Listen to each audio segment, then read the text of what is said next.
In this video, you will learn how to build trust and rapport with your guests to get them from unsure to convinced and into your showroom for an opportunity to do business. And first, let's define a sales objection.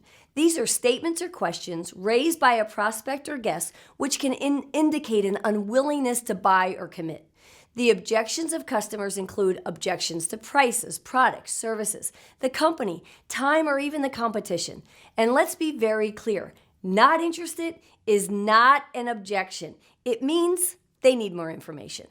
So what we're going to focus on is teaching you how to present information in such a way that you build trust and rapport with each guest, even if they have objections. So let's cover a few best practices. Number one, this isn't a boxing match. Put your guard down. It's not about you say this and they say that. You want to have a friendly conversation and be a great listener. And number two, let me clarify listening.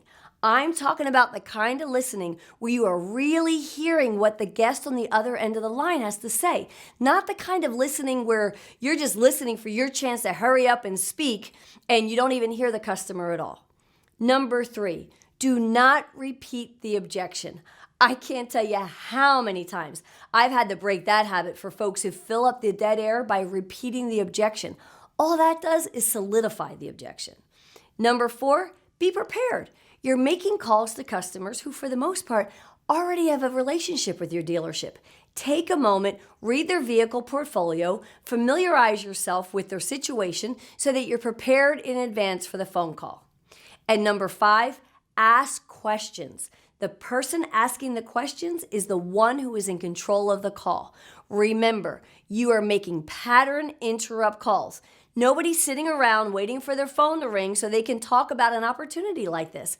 Understand that you are absolutely an interruption of their time, and you're probably going to get some level of rejection. It goes with the territory, so this shouldn't be a surprise. And let's move on to what the client is really saying when you receive an objection.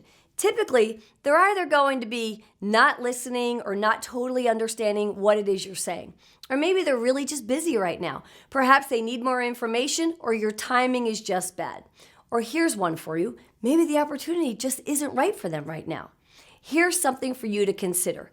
Hearing what is not being said, learning how to pick up on cues from your customers are not what they're not telling you is a skill that takes time and practice. I'm going to give you some examples here. Let's say you share the opportunity with a guest, and then they ask, how much are you going to give me for my car? Or what will my new payment be? These are signals that they're interested. Your phone pro's responsibility is to set the appointment so the sales team can answer these questions. The download that we have provided complements your scripts. It provides you with a formula for overcoming the top 8 objections, including quick transition phrases and even how to respond to any question that you don't know the answer to. So let's recap.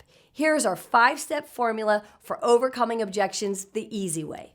Number 1, diffuse resistance by backing up and thanking them. Here is exactly how you do that. First and foremost, I want to thank you for being a valued customer here at Dealership Name. You mean the world to us. Number 2, be prepared in advance. Review the client's portfolio before picking up the phone and find 3 good reasons to call the customer instead of every excuse not to call them. Number 3, know your quick transitions. In your download, you'll find my 3 favorites. They are, that's exactly why I'm calling. That's a great question. That puts you in an even better position. You will be very surprised how effective and simple these quick transitions are when it comes to those knee-jerk objections. And number 4, explain the reason why you're calling. Refer to your scripts where it's laid out for you word by word. People need to know the purpose of your call and they need to know it quick. Number 5, leave with a thought. Always end conversations with a thought, something that keeps the door open for the next opportunity to call. When it comes to overcoming objections, stack the odds in your favor. Stay tenacious, be good and valuable, and you will have great success.